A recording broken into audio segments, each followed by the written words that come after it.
ایک ایسا معجزہ جو اہل ایمان کے لیے عبرت سے بھرا ہے۔ حضرت عزیر علیہ السلام بنی اسرائیل کے جلیل القدر پیغمبروں میں سے ایک تھے۔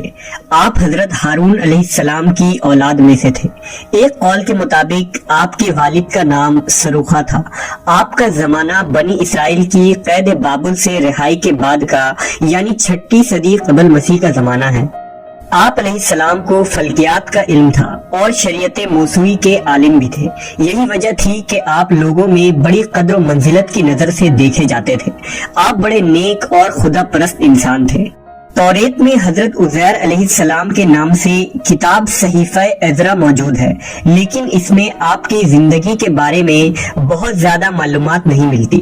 البتہ یہ پتہ چلتا ہے کہ 458 قبل مسیح میں جب ایران کے بادشاہ ارتخشتہ اول نے یہودی قیدیوں کو رہا کیا تو حضرت عزیر ان آزاد قیدیوں کے سربراہ کی حیثیت سے یروشلم آئے۔ یروشلم پہنچ کر آپ نے ہیکل سلیمانی میں باقاعدہ عبادت کی ترویج کی اور دیگر مذہبی رسومات کو پھر سے نافذ کیا اور یروشلم شہر میں بہت سارے تعمیری کام کروائے۔ اس کام میں شہنشاہ ایران دارا نے آپ کی بہت مدد کی۔ اس زمانے میں توریت کا کوئی حافظ زندہ نہ تھا اور نہ ہی توریت کا کوئی نسخہ موجود تھا، لہذا حضرت عزیر علیہ السلام کو فکر لاحق ہوئی کہ اب اللہ کے کلام کو عام لوگوں تک کیسے پہنچایا جائے۔ انہوں نے اسرائیلیوں کو جمع کیا۔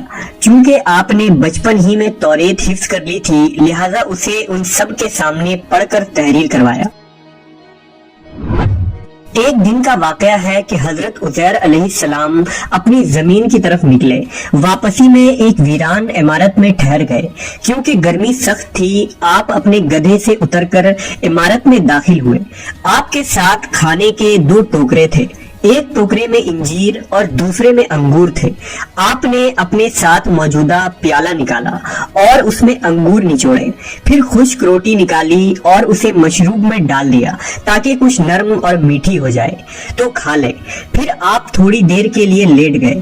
نظریں عمارت کے ویران چھت کی طرف اٹھی تو دیکھا کہ یہ عمارت اپنے عرشے پر کھڑی ہے اور اس کے رہنے والے مر کھپ چکے ہیں، جن کی بوسیدہ ہڈیاں بکھری پڑی ہیں۔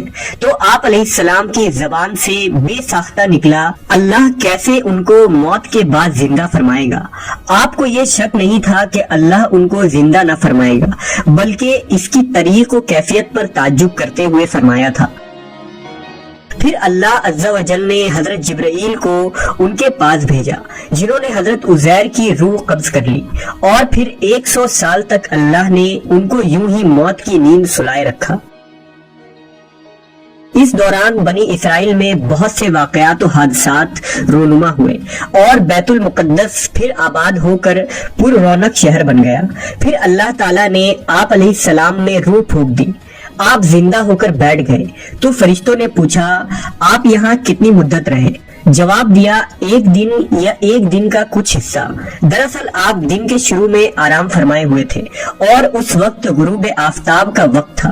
فرشتے نے کہا، نہیں، بلکہ آپ 100 برس تک اسی حالت میں رہے ہیں۔ آپ اپنے کھانے پانی کو دیکھیے جو بدلا تک نہیں۔ جب حضرت عزیر نے اپنے کھانے کی طرف نظر ڈالی تو انگور کا شیرہ اور خشک روٹی اپنی اسی حالت میں تھی۔ پھر آپ کے دل میں بتائی گئی مدت کے بارے میں انکار کا خیال پیدا ہوا تو فرشتے نے کہا، آپ میری بتائی ہوئی مدت کو بعید اور غلط سمجھ رہے ہیں، تو پھر ذرا اپنے گدھے کی طرف تو دیکھیے۔ جب حضرت عزیر نے گدھے کی طرف دیکھا تو حیران رہ گئے، کیونکہ اس کی ہڈیاں گل سڑ کر بوسیدہ ہو چکی تھی۔ فرشتے نے ہڈیوں کو حکم دیا تو ہڈیاں ہر طرف سے اکٹھی ہو کر ایک جگہ جمع ہو گئی اور پھر جڑ کر ڈھانچہ بن گیا۔ حضرت عزیر حیران ہو کر اللہ کی قدرت کا نظارہ دیکھ رہے تھے۔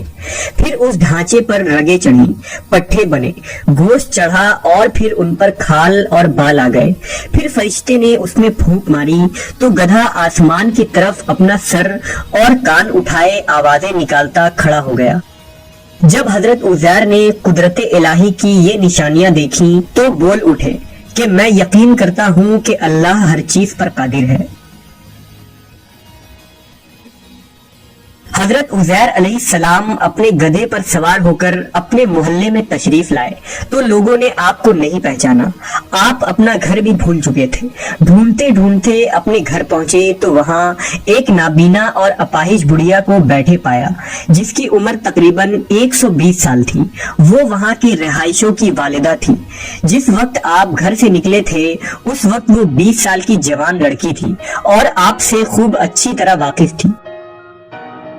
حضرت عزیر نے اس بڑھیا سے پوچھا، کیا یہ عزیر کا گھر ہے؟ تو بڑھیا نے حیران ہو کر کہا، جی ہاں۔ پھر بڑھیا کی آنکھوں سے آنسو جاری ہو گئے اور بولی، میں نے ایک عرصے سے کسی کے منہ سے عزیر کا ذکر نہیں سنا، اب تو لوگ بھی ان کو بھول چکے ہیں۔ اس پر حضرت عزیر نے فرمایا، میں ہی عزیر ہوں، اللہ نے مجھے 100 سال تک موت کی نیند سلا دیا تھا اور مجھے اب اٹھایا ہے۔ بڑھیا نے کہا، سبحان اللہ، بے شک عزیر کو ہم سے بچھڑے 100 سال ہو چکے ہیں اور کسی سے ان کے متعلق ہم نے کچھ سنا بھی نہیں، لیکن آپ کیسے عزیر ہو سکتے ہیں؟ عزیر تو مستجاب الدعوات تھے، وہ جس مریض یا مصیبت زدہ کے لیے دعا کرتے وہ فوراً ٹھیک ہو جاتا تھا، لہذا آپ دعا کریں کہ اللہ مجھے بصارت لوٹا دے تو میں آپ کو دیکھ کر بتاؤں گی کہ آپ عزیر ہیں یا نہیں۔ حضرت عزیر نے دعا کی اور اپنے دست مبارک کو ان کی آنکھوں پر پھیرا تو اس کی بصارت بحال ہو گئی۔ بڑھیا نے آپ کو دیکھا تو پکار اٹھی، میں گواہی دیتی ہوں کہ آپ ہی عزیر ہیں۔ پھر وہ بڑھیا ان کو لے کر بنی اسرائیل کے محلے میں ان کے عزیزوں کے گھر پہنچی۔ وہاں حضرت عزیر کا ایک بیٹا بھی موجود تھا جس کی عمر 118 سال تھی، جبکہ ان کے پوتے بھی قبیلے کے بڑے بزرگ اور سردار تھے۔ بڑھیا نے ان سب کو آواز دی اور بولی، یہ عزیر ہے، اللہ نے ان کو 100 سال کے لیے موت کی نیند سلا دیا تھا، یہ اب اللہ کے حکم سے اٹھے ہیں اور تم سے ملنے آئے ہیں۔ لوگوں نے پہلے تو یقین نہیں کیا، لیکن جب اس نے اپنی بینائی آنے اور ہاتھ پاؤں ٹھیک ہونے کے بارے میں بتایا تو سب حیران رہ گئے۔ ان کے بیٹے نے کہا، میرے والد کے دونوں شانوں کے درمیان ایک سیاہ نشان تھا، آپ نے اپنے شانوں کو کھولا تو وہ نشان موجود تھا۔ پھر بنی اسرائیل نے کہا، ہمارے اندر کوئی توریت کا حافظ نہیں تھا سوائے حضرت عزیر کے، اور بخت نصر نے توریت کے سارے نسخے جلا دیے تھے، لہٰذا آپ ہمارے لیے توریت کو لکھ کر دکھائیے۔ حضرت عزیر کے والد نے بخت نصر کے ایام میں توریت کے ایک اصل نسخے کو دفن کر دیا تھا اور آپ کے علاوہ کسی کو اس جگہ کا علم نہیں تھا۔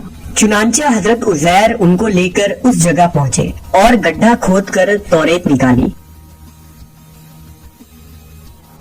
جس کے اوراق بہت بوسیدہ ہو چکے تھے اور لکھائی بھی مٹ چکی تھی۔ پھر آپ علیہ السلام سب کو لے کر ایک درخت کے سائے میں تشریف فرما ہوئے۔ اتنے میں اللہ کے حکم سے آسمان سے 2 شعلے اترے اور آپ کے سینہ مبارک میں داخل ہو گئے اور آپ کو پوری توریت خوب یاد آ گئی۔ آپ نے نئے سرے سے توریت لکھ کر بنی اسرائیل کے حوالے کر دی۔ بنی اسرائیل نے یہ معجزہ دیکھ کر کہا، بے شک موسیٰ بھی اتنی طاقت نہیں رکھتے تھے کہ بغیر کتاب کے پوری توریت سنا سکے اور پیش کر سکے، جبکہ عزیر ہمارے پاس پوری توریت بغیر لکھے اور بغیر کسی کتاب کے لے آئے۔ وقت کے ساتھ ساتھ بنی اسرائیل کی حضرت عزیر سے محبت و عقیدت غلو اور گمراہی میں بدل گئی، یہاں تک کہ بنی اسرائیل نے حضرت عزیر علیہ السلام کو اللہ کا بیٹا کہنا شروع کر دیا، جس کی نفی اللہ نے قرآن مجید میں یوں کیا ہے، اور یہود کہتے ہیں کہ عزیر اللہ کے بیٹے ہیں اور عیسائی کہتے ہیں کہ مسیح اللہ کے بیٹے ہیں۔ یہ ان کی منہ کی باتیں ہیں، پہلے کافر بھی اس طرح کی باتیں کیا کرتے تھے، اللہ انہیں ہلاک کرے، یہ کہاں بھٹکتے پھرتے ہیں۔ بے شک اللہ عز و جل ہر چیز پر قادر ہے، جس طرح اللہ نے 100 سال بعد نہ صرف حضرت عزیر کو دوبارہ اٹھایا بلکہ آپ کے گدھے کو بھی زندہ کیا، اسی طرح بروز قیامت اللہ تعالی سب لوگوں کو حساب و کتاب کے لیے زندہ فرمائے گا۔